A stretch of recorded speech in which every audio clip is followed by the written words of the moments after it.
Law of attraction will gather momentum to whatever you give your attention to. When you find a thought and you focus upon it, and you stay focused upon that thought for as little as 17 seconds, momentum ensues, because another thought like it joins it. And then another thought like it joins it. Another 17 seconds, another 17 seconds. By the time you've done that 4 times and you cross that 68-second mark, you've got significant enough momentum going that you pretty much have to take a nap in order to stop that momentum. So when we say to you, it's a good idea to get out ahead of manifestation, what we're really talking about is deciding how you want to feel first, earlier in the day. It's like seeing those discs stacked up, those spinning discs: depression, fear, anger, frustration, overwhelmment, hopefulness, eagerness, passion, love. And if you could just see them stacked up, and early in the day, before any other momentum has been established within you, decide that you want to jump on this disc, and jump on that high-flying disc, and set forth a thought, a pure thought that has no resistance in it. You'll have to feel around till you find them, because it really is a personal thing. If you can maintain that thought for as little as 17 seconds, it is our promise to you, momentum will take you from there. And another 17, and another 17. If you can pick your disc early in the day, then you have a very good chance this day of making it through breakfast. Feeling better. Now, you might not make it all the way to breakfast. You might not make it all the way through breakfast, because the fact of it is you've got other momentums going, and there are trigger points all around your life that are going to activate them. But if every morning for just a little while you wake up intent on finding that good feeling disc and managing to accomplish it, and then allowing that momentum to ensue, what you're going to begin to discover is the momentum on those other discs will peter out, because the only thing that keeps them spinning, it really is like that plate spinning act where the genius throws the plates up into the air and keeps them going, and he keeps them going, and he keeps them going. Have you seen him? He runs down there and keeps that going, and he runs down there and keeps that going.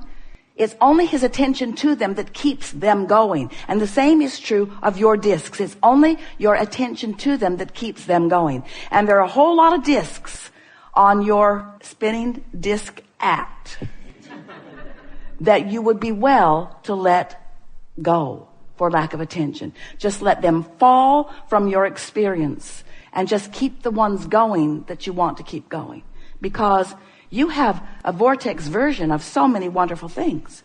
And as you accomplish a vibrational pattern or habit that equals them, then all kinds of manifestations, starting with a great idea. A great idea is a manifestation. An impulse is a manifestation. That feeling to go into that restaurant, and then a conscious thought, no, that's not the right one for me. And then the feeling being there stronger. Those are impulses. Those are inspirations. That is momentum that is offered from your broader perspective, that when you are in the vicinity of them, in time, if you play this game just a little while of selecting your disc early on, you'll begin to notice that all things that matter to you will begin flowing into your experience in a much more satisfying and fulfilling way. So then, Abraham, what do we do with all of those other processes? What's the point? Should I be trying at all?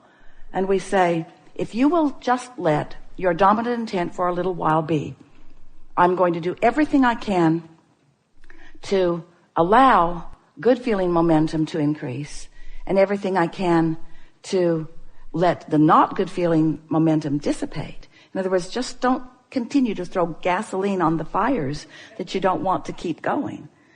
You're going to discover that all of this business of understanding vibration, of understanding the law of attraction, of being the point of attraction that you want to be, and of creating your reality in the way you mean to, is so much easier than it has ever been for you before. For a while we've been saying to you that you are the creator of your own reality. And we explained to you that through the processing of life, that you've been sending off rockets of desire, knowing what you don't want, knowing what you do want. You've been asking. And you've created a vibrational momentum that amounts to a vortex version of you. It contains everything that you have become. All of the clarity, all of the mastery, all of the brilliance, all of the joy, all of the love, all of the beingness that you have been living over lifetimes and lifetimes and lifetimes is amassed in this vibrational version of that which is you. Your source is there. That which you call God is there. Your inner being is there. It is a vibrational version of the furthest, most expansion of that which you are. And it spins in a very high-flying, non-resistant frequency. And it amasses cooperative components, the likes of which we are not able to find words to describe. The mastery of your vortexual, vibrational reality is unspeakable, really. It is not unfeelable, but it is unspeakable. So, you've been hearing us talking about this vortex. We've been spinning in the air, offering this experience of a vortex. And today we are wanting to say to you that that vortex exists and your point of attraction has a relationship with it. In other words, if your vortex is spinning, as we say that it is, in this very high-flying, non-resistant frequency of success and well-being, then you must be in the vibrational vicinity of it in order for what's in it vibrationally to begin to manifest into your actual experience. And we've been describing that point of attraction as your vibrational grid. It's like the framework that will fill in with the details. But you establish the framework, the vibrational framework, and then the details fill in that match the framework that you have accomplished. And that framework we're calling a grid. Maybe there are better words. It's the word we're using for now. Your point of attraction, your grid. And now we're wanting to say to you that that grid is spinning too. In other words, you've got this vibration going on with you as your inner being has this vibration going on. And the question that we really want to ask is, what is the vibrational proximity of the vortex version of you and the grid version of you? In other words, who are you in terms of vibration and who are you in terms of what you're allowing to manifest? That's really the question of the day, the week, the year, the century, the everything. That's the only thing that ever matters to you is what is your frequency in relationship to the one that you have carefully crafted over all that you have lived? And the answer to that question lies within the emotions that you feel. The better you feel, the closer those frequencies are. The worse you feel, the more disparity there is between who you really are and what you've come to and what you're allowing yourself to be right now, this red hot minute. What is your point of attraction right now? A while ago, we wrote a book.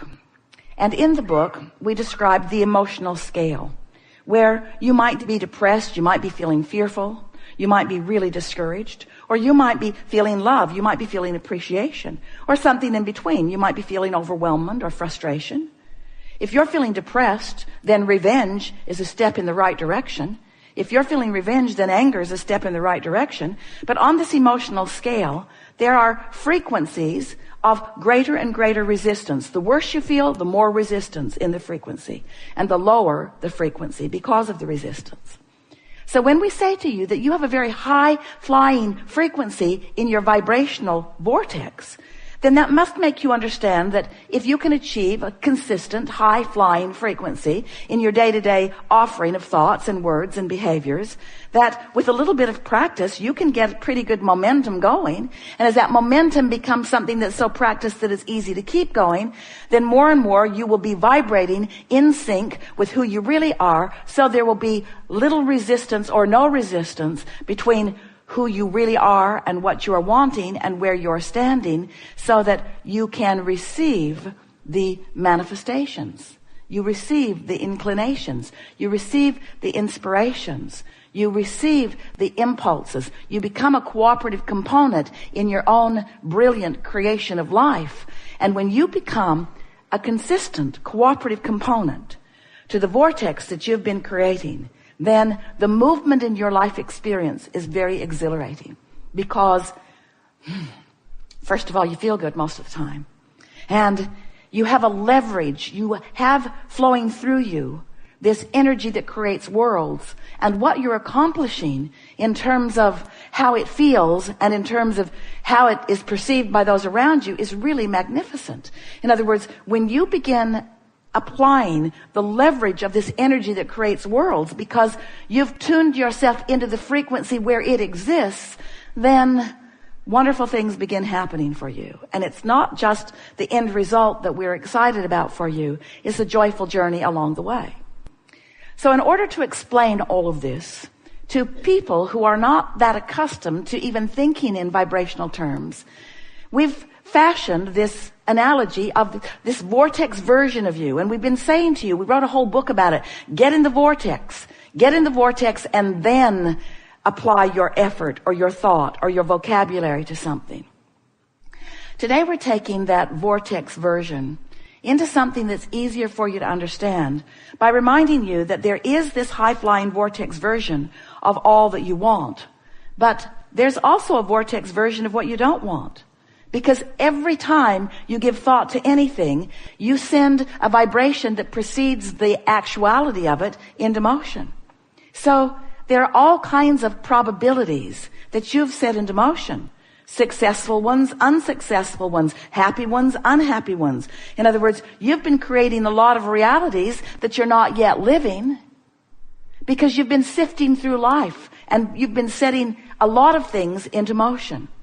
We've been saying to you for a number of years that before anything comes into manifestation, that there is a vibrational version of it. And some of you have been thinking about that vibrational version. We don't want you to consider too much this vibrational buffet. We want you to trust that all things are possible, and then we want you to tune your frequency to the one that will yield you the things that you want.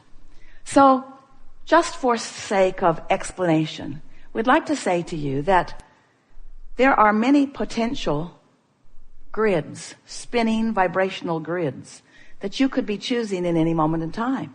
You could wake up discouraged, and if you think about why you're discouraged and talk to even one person about it, you can get momentum of discouragement going, and that's your grid. And we don't want to upset you ever, but we do want to tell you how it is.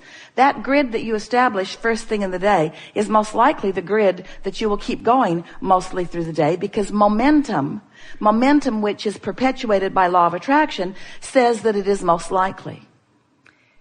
We've been telling you a story for a while. It's a story really that we get from you, because sometimes it sounds to us as if you are saying, Abraham, I have fallen out of an airplane and I do not have a parachute. What do you suggest that I now do? And we like to say to you under those conditions, hang on, it'll be over in a little bit. Because there's not much that you are likely to do that's going to change that momentum. You get the sense of what we're talking about. And in like manner, sometimes you get momentum established that while it is not that critical, it's likely that nothing that you're going to do in terms of action or conversation, you're not going to talk yourself out of negative momentum. Sometimes you say, well, I want closure. Or sometimes you say, well, I just want to get to the bottom of it. And we say, there's no bottom. You cannot get to the bottom of negative momentum, because attention to a subject only perpetuates it. It's only going to spin faster. It's only going to spin more. There's only going to be more momentum, and it's only going to then accomplish a wider sweep to sweep more stuff in and bring it right to you. Don't you know that? Haven't you ever been in the middle of a conversation? It's better if you find yourself at the beginning of it, but haven't you ever been in the middle of a conversation and you know that there's no way out of it? You know you're going to crash and burn before it's over, because you can't stop the momentum. Now, this may sound odd to you coming from us, who has written book after book after book with process after process after process, all with the intent of helping you slow that momentum. But we want to say to you that while you could pivot, you got to do it early before the momentum really gets strong. While you could find a better feeling thought, you got to do it early before the momentum gets too strong.